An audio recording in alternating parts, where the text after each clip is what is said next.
Agora com vocês, Cláudio Venâncio no Encontro de Mídias. Falando sobre os importantes nomes do mercado da comunicação. Amigos do Encontro de Mídia, bom dia, boa tarde, boa noite. Estamos aqui novamente, desta vez com Paulo Gregorassi, velho companheiro, tradicional, palmeirense roxo, que sempre dedicou sua vida à história da comunicação. Paulinho, seja muito bem-vindo. Obrigado, Cláudio. É um prazer estar com você aqui mais uma vez. Muito legal esse papo gostoso aqui com você, em função do Encontro de Mídias. Muito legal. Eu queria que você contasse para a gente aí como é que você entrou nesse segmento da publicidade, uma vez que eu lembro que você me contou que você não fez uma universidade de publicidade, né? Você fez um outro segmento. Conta pra gente aí, desde esse primeiro momento até os dias de hoje. Na realidade, tudo começou aos meus 13 anos, quando meu pai faleceu, eu resolvi fazer alguma coisa, né? Tinha terminado de fazer o colegial, o ginásio, né? Fui buscar, junto do Senai, fazer um trabalho de ferramenteiro, um curso de ferramenteiro. E fiz no Senai, junto com a Valita, durante 3 anos, era um convênio Senai e Valita, até que eu me formei de ferramenteiro, trabalhei 1 ano na Valita, isso com a idade de 13, 14 anos, e aí resolvi que não era o meu negócio, né? Achei que ferramentaria não era o meu negócio, e um dia aconteceu, minha mãe, minha tia, mãe do Nicolau Nigro, que foi um grande homem de mídia do Brasil, esteve em casa, ela passava alguns dias em casa, ela era viúva, e minha mãe falou assim: poxa, Yolanda, por que você não pede para o Nicolau, o apelido do Nicolau era Lino, que ele deu uma chance aí para o Paulinho, lá na empresa dele. Minha mãe nem sabia o que o Nicolau fazia, e eu também não sabia o que o Nicolau fazia. E aí eu fui bater um papo com o Nicolau me chamou, e ele me deu a primeira oportunidade, que foi trabalhar na Mauro Salles, como auxiliar de mídia, em 23 de outubro de 1972, ou seja, daqui 2 meses eu completo 50 anos de carreira. Lá eu comecei, fiquei 4 anos na Mauro Salles, foi muito interessante, porque comecei a aprender as coisas, porque eu não sabia o que era mídia, não sabia o que era propaganda, foi muito interessante. E em 1976 eu recebi um convite para trabalhar na Young Rúbica como supervisor de mídia. O saudoso Marco Antônio Xisco me convidou que desse um pulinho lá, fiz uma entrevista e ele me selecionou para ser supervisor de mídia, que foi o primeiro pulo da minha carreira. A equipe de mídia da Young era muito pequena, éramos em 3 pessoas, eu e mais 2, mas foi muito interessante, aprendi bastante coisa também na Young. Até que em 1979, eu recebi um convite também do nosso saudoso Darcio Leite para ser planejador de mídia na Ogvi. Isso foi em 79, foi quando nós trabalhamos juntos, né, Cláudio? Quando eu te conheci, não te conheci, porque eu já te conhecia antes, mas onde a gente teve a possibilidade de estar mais próximo no dia a dia. Fiquei 2 anos, 2 anos e meio na Ogvi, até que eu recebi uma proposta para assumir a direção de mídia da Léo Burnett em 1981. Fui chamado pelo presidente da Léo Burnett, Nadim Safuri, que tinha sido meu presidente na Young Rúbica. Ele me chamou para assumir em 1981 a direção de mídia da Léo Burnett, lá na Baronesa de Itu, onde era a antiga CIN, né? Que era o nome da Léo Burnett antes de ser comprado. Fiquei na Léo Burnett durante 15 anos. E eu basicamente construí o grande pulo da minha carreira na Léo Brunetti, porque eu entrei como diretor de mídia, passei a vice-presidente de mídia depois de algum tempo, passei a vice-presidente de atendimento, passei a vice-presidente de operações e fiquei 15 anos na Léo Brunetti. Foi uma escola onde realmente eu tive uma ascensão muito interessante até 1994. Fiquei de 81 a 94 na Léo Brunetti. E aí, em 94, o Júlio Ribeiro me chamou para assumir a direção de negócios da Talent.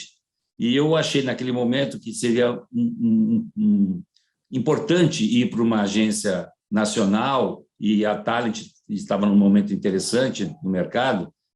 Eu achei que era um momento de sair um pouco da Léo Brunetti, porque se falava que o Paulo já era móveis e utensílios da Léo Brunetti, né? Você chega num período que você precisa ter novos ares. E aí eu fui para ser diretor de negócios da Talent. Fiquei 5 anos na Talent, de 94 a 99. Também foi um aprendizado excepcional. Trabalhar com o Júlio, com o Zé Francisco Eustáquio, foi realmente muito especial. Até que eu recebi uma proposta para ir para a Editora Globo, para ser diretor comercial e de marketing da Editora Globo. Ali foi um momento que eu pensei muito, porque era uma mudança de lado da mesa, né? Até então, só tinha trabalhado em agência e, de repente, veio uma proposta para trabalhar no veículo. Como eu, ao longo dessa minha carreira, até 1999, eu atuei muito em contato com os veículos de comunicação, eu fui aprendendo algumas coisas que eram certas, algumas coisas que eram erradas. Disso até saiu uma palestra que eu fiz 115 vezes ao longo dos últimos 20 anos. E eu resolvi, com base nessa palestra, foi interessante, porque a entrevista que eu tive com o presidente, na época, Marcos Dvorsky, eu levei a palestra, algumas lâminas da palestra, e mostrei para ele, olha, eu viria para cá se a gente pudesse fazer isso, né, que era o que eu imaginava que pudesse ser feito num veículo de comunicação. E ele me deu carta branca para fazer, e foi muito interessante. Eu fiquei 2 anos e meio, quase 3 anos na editora, e consegui realmente fazer coisas interessantes. Foi um momento difícil, um momento bom da mídia impressa, que foi os anos 2000, mas lá na sequência foi um momento muito difícil do mercado. Aí eu resolvi sair da Editora Globo e fui para a Fallon. Fiquei 2 anos na Fallon, os amigos, a Roberta Di Passi, o Eugênio Morali e fugiu o nome agora, o Aragão, que eram sócios da Fallon, me chamaram para ajudar a tocar a operação deles, e eu fui. Também foi um aprendizado interessante.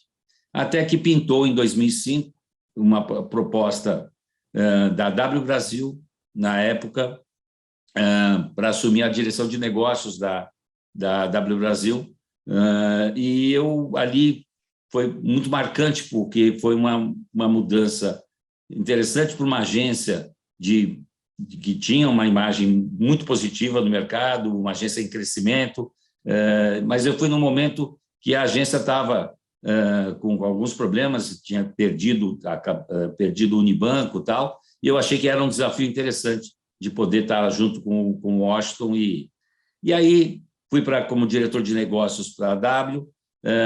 1 ano depois eu virei vice-presidente de operações, depois eu virei co-presidente, sócio, presidente, e aí fui responsável, junto com o Washington, obviamente, na fusão em 2010, e a gente fez a fusão com a Macan e criamos a W Macan, e onde eu fiquei por 10 anos na W Macan, até 2019, onde resolvi me aposentar, parar, discutir um pouquinho, mas aí veio a pandemia, né, que parou com a gente, né? Eu acho que por mais que você quisesse parar, não, a pandemia parou com todo mundo.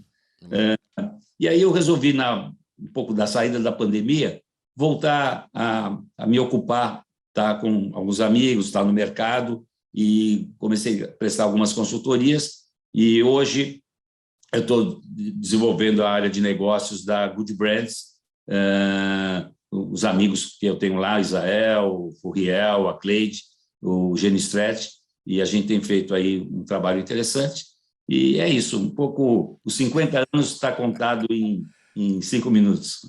Muito legal, muito legal, muito legal. Eu que conheço a tua trajetória ao longo desses anos todos, porque nós somos amigos há muitas décadas, se eu tivesse que colocar uma lupa em cada uma das passagens, eu já escolheria aqui três episódios que marcaram a sua vida, mas eu vou deixar você, de livre vontade, dizer quais os fatos relevantes que marcaram essa brilhante trajetória que você tem. Na realidade, assim, eu acho que o primeiro momento importante, eu acho que, sem dúvida, foi a possibilidade de entrar no mercado da propaganda, né? Acho que o primeiro, porque eu não conhecia nada disso, e o Nicolau Nigro, e também devo aqui falar do Ivandir Cortati, que eu trabalhei com ele durante esses 4 anos, foi muito importante na minha vida. Ali, ele foi o grande empurrão que eu tive, a grande oportunidade e o grande empurrão de poder começar a me desenvolver no mercado da propaganda. Então, esse foi o primeiro momento importante.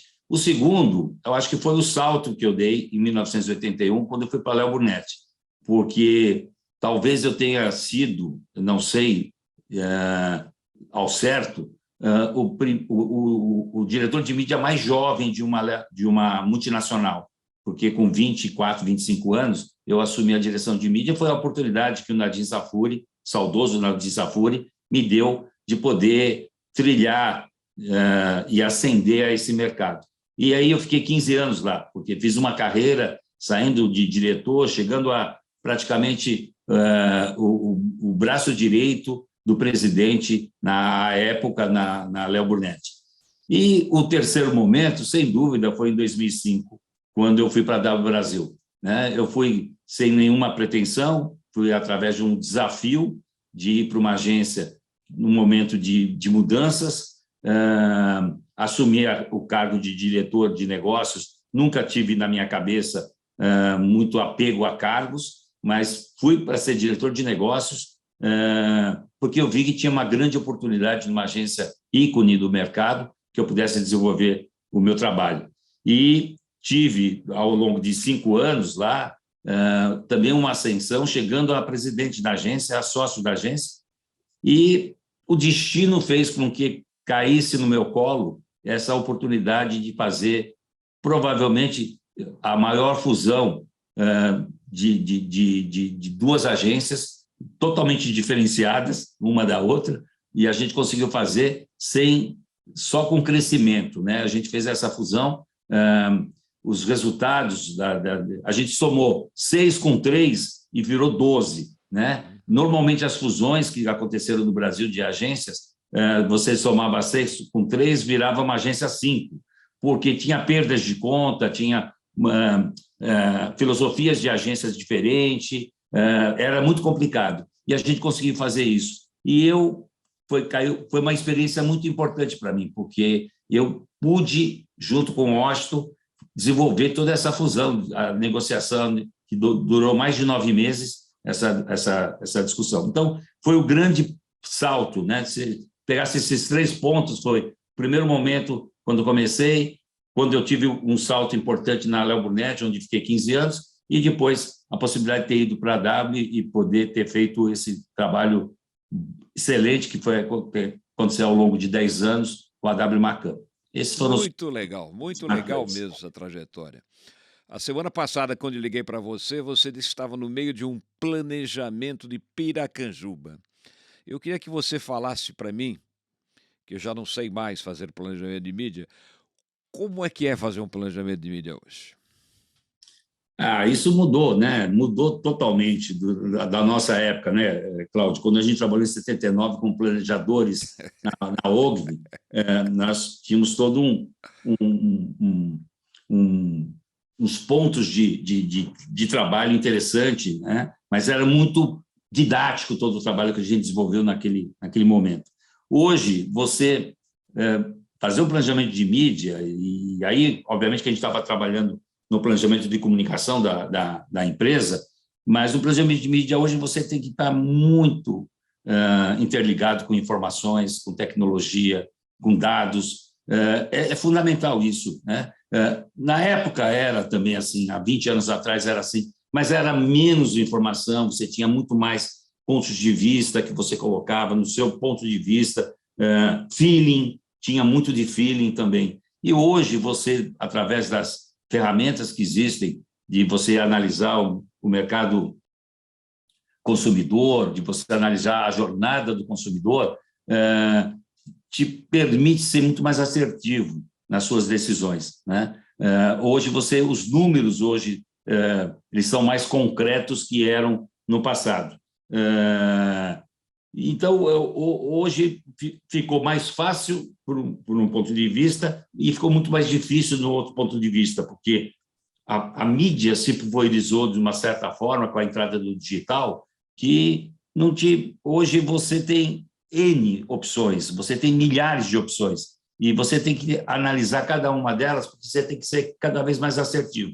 Você não pode mais... E hoje você tem avaliações em real time, que te permite analisar se está dando certo ou não está dando certo, coisa que no passado não tinha isso. No passado você fazia um planejamento, depois de uma onda ou de algumas ondas, você fazia uma avaliação se aquilo estava dando certo ou não, no ponto de vista de mídia, no ponto de vista de vendas.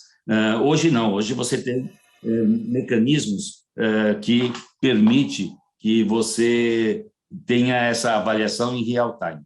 É verdade, verdade. Eu estava lembrando aqui, você falando, a coisa mais rápida que eu fiz há 30 anos atrás era no patrocínio que nós tínhamos de Fórmula 1.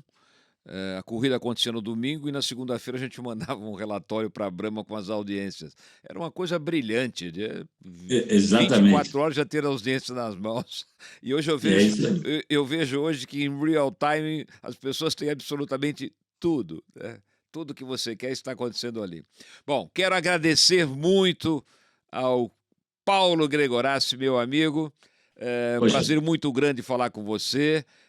Tenho certeza que as pessoas que estarão assistindo isso no Encontro de Mídias TV vão ficar felizes de te ver por aqui e saber da tua trajetória. Poxa, eu que agradeço, Cláudio. A gente já se conhece aí há algumas décadas, como você falou, e é sempre um prazer estar falando com você e a gente poder falar um pouquinho da nossa experiência, né, ao longo desses 50 anos. Eu agradeço e estou à disposição sempre que você precisar. Então tá bom. Muito obrigado, Paulinho. Valeu mesmo, foi ótimo. Amigos do Encontro de Mídia, tchau e até a próxima. Um abraço. Uma produção Compasso Colab.